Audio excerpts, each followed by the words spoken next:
Potter's Journal. Today I show you the finished jugs first. Nobody would ever sit through watching me make these things. Okay, c'est le journal de Potter. We'll make some French water jugs. Let's see what's going on in the studio today. So last week the coil skewered spouts. There were French jugs from southern France called Crèche, probably from they were from the 1800s. This week's were oil jugs from the 1700s, and I have been going through and finding a spout that seems to fit the character of the pot. At the same time, I've even questioned, okay, what about a great big one like that? You know, the proportions of a watering can. So that's not what this series is about. That might be something I'll try another time. Or maybe that will be a part of this series, since all the jugs are going to be different. Might have been more fun, the face jugs, and more entertaining. The last video, when I watched it, seemed like a lecture on aesthetics and art. Not that I know much about the history. I did find a book on the pots of southern France. It'll take 2 weeks to get here. I might be done with this and have moved on by then. I am taking a little bit off the top of this at an angle so that the spout, you know, doesn't spill out while it's sitting there. Okay. When I ordered a new pair of glasses, just so I'd be ready the next time I needed glasses, they arrived overnight. And last time I got a tool for the farm that I really didn't need till spring. Yeah, that one too arrived overnight. This book is going to take 2 weeks to arrive, so we'll see if I've moved on to something else by then.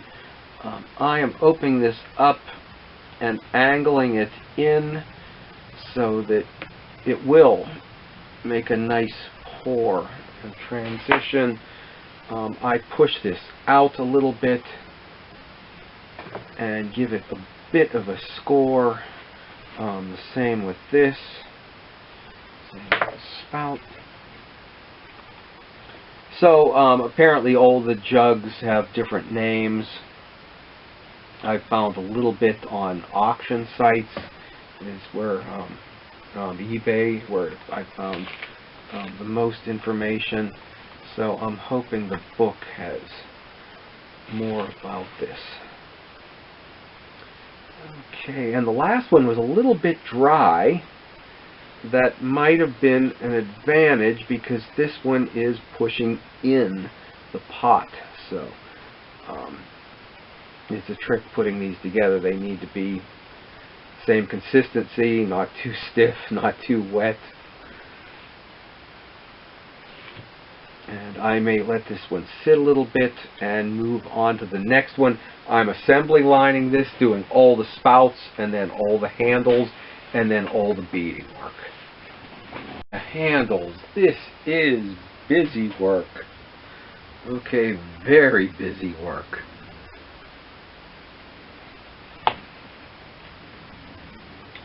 This was supposed to be more about the beading. So we will just get these on here fast.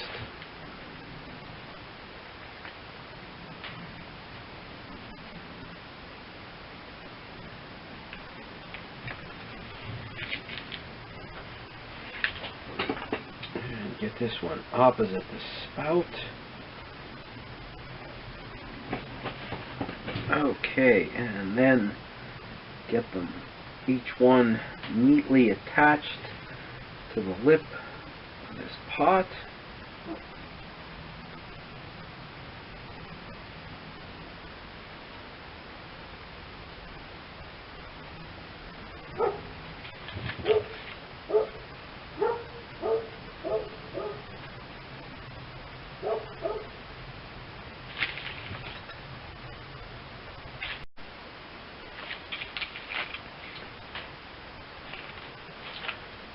Okay, then we will thin this out a bit.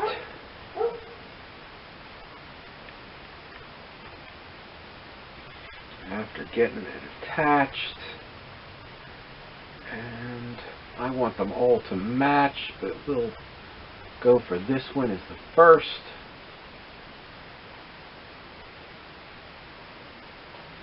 And before I attach it completely, I will just put it there loosely and see what happens with the other two.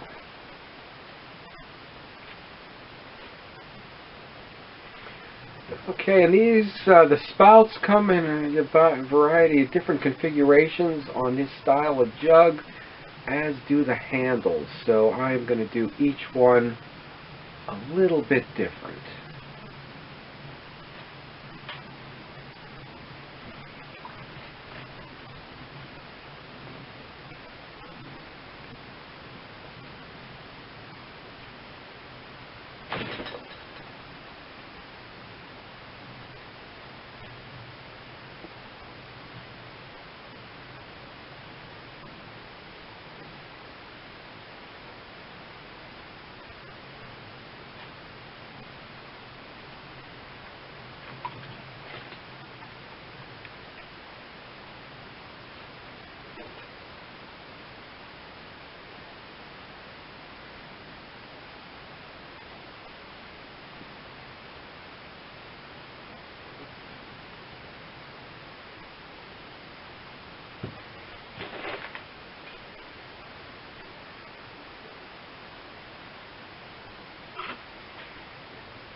This is where it gets good. This is what we've been waiting for. We now roll a coil, and we roll a coil, and we roll a coil until we can't see it anymore, until there's nothing left, until it's finer than a shoelace, until it's angel hair spaghetti, till it's angel hair pasta, and then we just keep rolling a little bit more, and then we do a little score where the beading is going to be.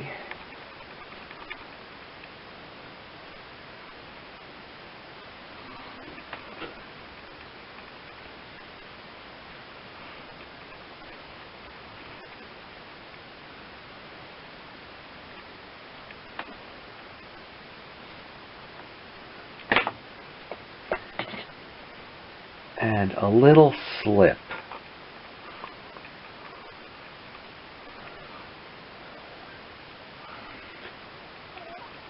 The spouts, the handles, what I do like about this jug series is it's not a teapot.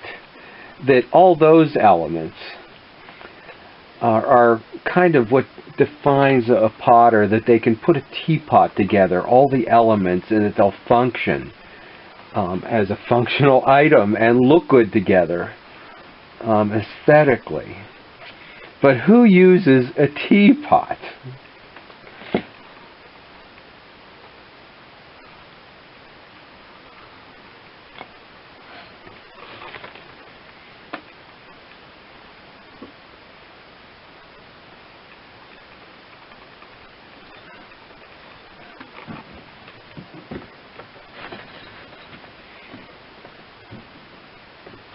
And when you think about this, when you come up with something new, when you do all the research, the sketches, think about it for, you know, a long time. I don't know when I started the sketches.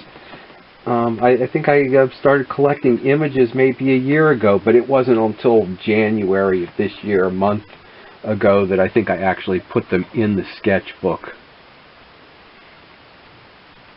But you just don't know if it's going to work. And this shouldn't be too neat. It should have, you know, it happened look to it. It shouldn't look like it came out of and was done by a machine.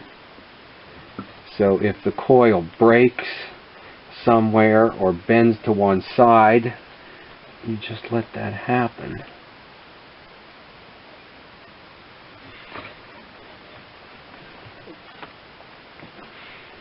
And I think this did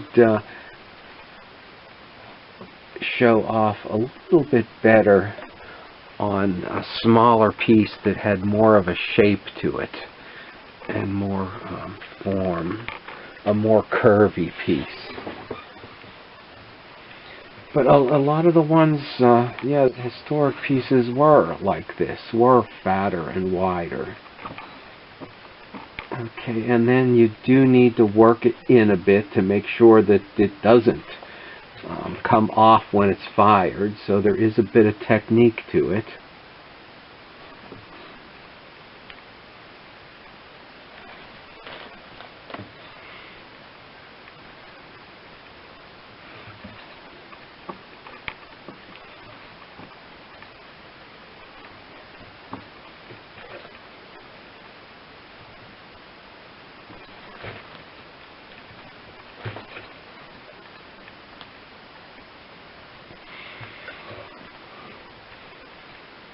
And as potters, we almost singularly look to, we'll call it the Leech Amata School. That there are so many other places that we can look to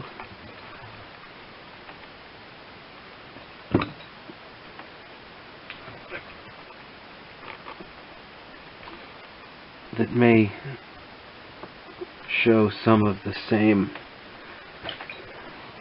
things that they'd admired.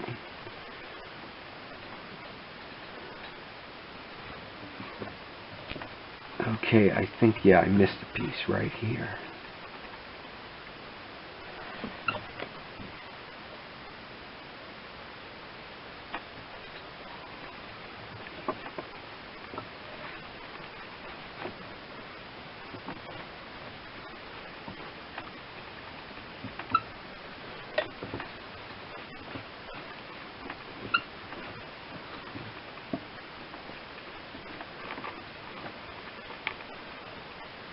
And some of them did have a ribbing that came out and almost had a sharp edge out there. I'm not so sure that those, I like that. So I've been then bringing it down and making it actually blend into the pot in places.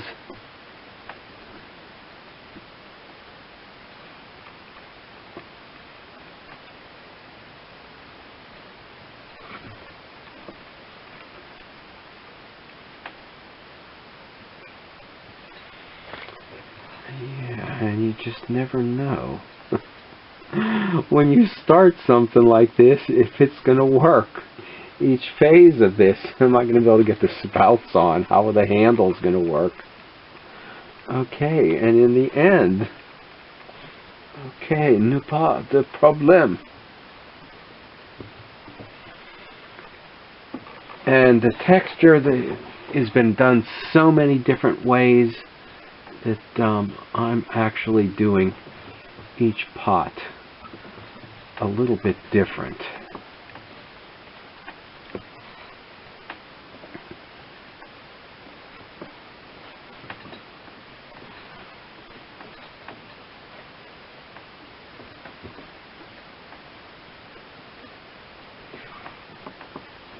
And the first one, I actually did each of the ribs a bit different.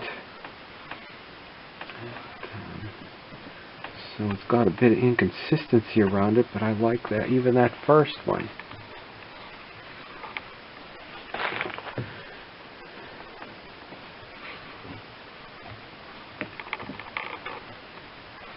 Okay, n'est pas de problème.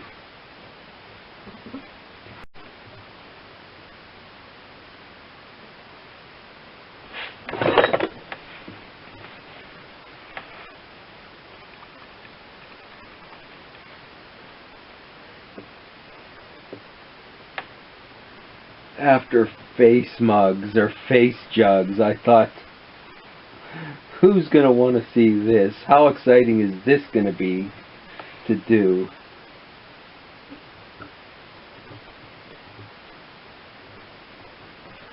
But the beading really transforms the piece.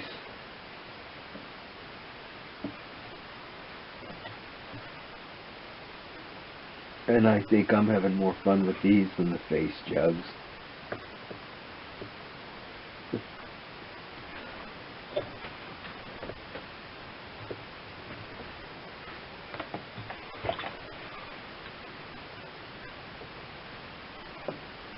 And apparently, yeah, I can't imagine heating or lighting lamps with walnut oil, how it is even come by, and how there would even be enough to light a lamp with. And then, too, apparently the potters would try to outdo each other with making these things, because mine are not nearly as elaborate as some of theirs were. Try to outdo each other. I mean, it seems like it wouldn't be a one-of-a-kind thing. It would seem like that there would need to be a lot of these, and how there'd be time to put so much into them. I can't imagine. This was apparently 1700s. You know, not only did you have to make the clay without plastic to cover it, that you didn't even have a microwave to heat your lunch in. And it's been getting colder, but suddenly somehow, okay, it doesn't feel so cold in here anymore.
Andiamo.